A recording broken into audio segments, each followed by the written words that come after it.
Oh, c'est une promenade, hein. C'est juste une promenade. Demain, il va travailler, il va faire son dernier bon boulot. Et puis en route pour le Prix d'Amérique. Il a fait quand même une belle campagne estivale. Donc il a fallu qu'on le laisse un petit peu se décompresser pour le remonter gentiment en condition. Et donc le fait de moins le travailler, il s'était arrondi un petit peu. Et là, il est à son poids de forme. On est bien dans tous les domaines. On a continué ce qu'on faisait au printemps, hein. Bon, maintenant, l'hiver normand est peut-être un petit peu plus rude que l'hiver dans le sud-ouest. Mais bon, il a déjà moins de transport pour aller à Vincennes. Nous, on met que 2h30. Richard, il en met 7. Le cheval n'est pas compliqué. Richard n'est pas compliqué, moi non plus, je pense pas. Donc ça se passe bien. La différence qu'il y a avec les éditions précédentes, je trouve, c'est que Björn Goop, le premier coup qu'il a ramené dans le Prix de Bretagne, il a tout repris en partant et il n'a fait vraiment qu'un petit parcours. Il a fait pareil dans le Bourgogne. Donc c'est la première fois que ça y est arrivé, de faire des parcours comme ça, disons pour préparer le Prix d'Amérique.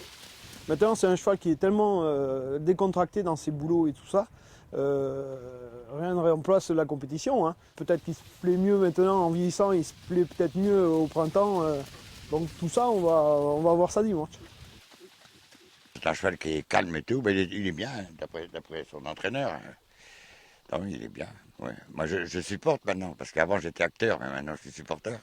Je pense que c'est surtout un cheval sur des pistes plates qui est bien. Mais enfin, je pense que il a sa chance, il va sûrement être dans le coup. Dire de là à gagner, je ne sais pas.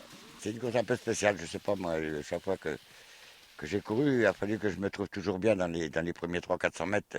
Bon, pas en tête, mais dans les 4-5 premiers pour pas avoir de problème après pendant le parcours. Et la plus belle, c'est avec Ourasi, hein, parce que c'était au moment que mon frère avait eu ses problèmes de santé. Et puis pour moi, c'était une question de cœur et tout. Puis quand même, je menais un grand champion, là. J'en ai mené d'autres, mais enfin, celui-là, c'était super.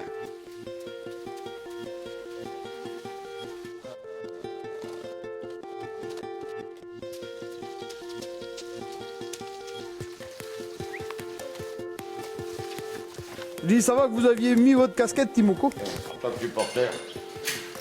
C'est les légendes, on a de la chance de l'avoir pas loin de la maison.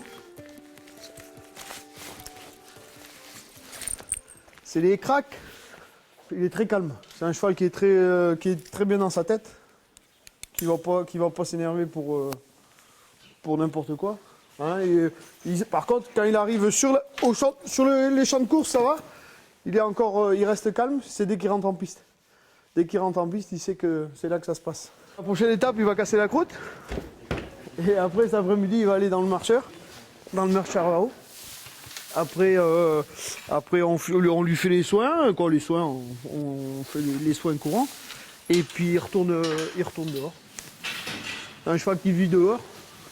Tu dis, dimanche, c'est moi. Vous y allez ou pas? Non, c'est fini. Il y a longtemps que je ne monte plus dans le ski.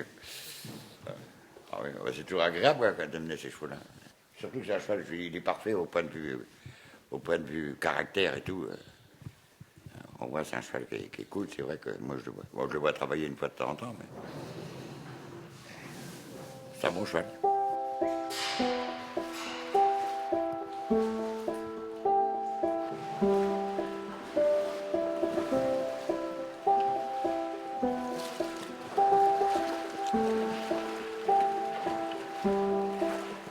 Qu'on ait du beau temps par rapport à l'année dernière et que ça soit une course limpide et puis que le meilleur gagne. Hein, si c'est Upenquick qui gagne, Timoko second, ça me va bien. Si c'est le contraire, pareil. Mais bon, il faut qu'on assiste à une belle course. Et nous, on aura la satisfaction du devoir accompli quand on arrivera à Vincennes et qu'on donnera les rênes à Björn Goop et puis après, c'est à lui à se débrouiller.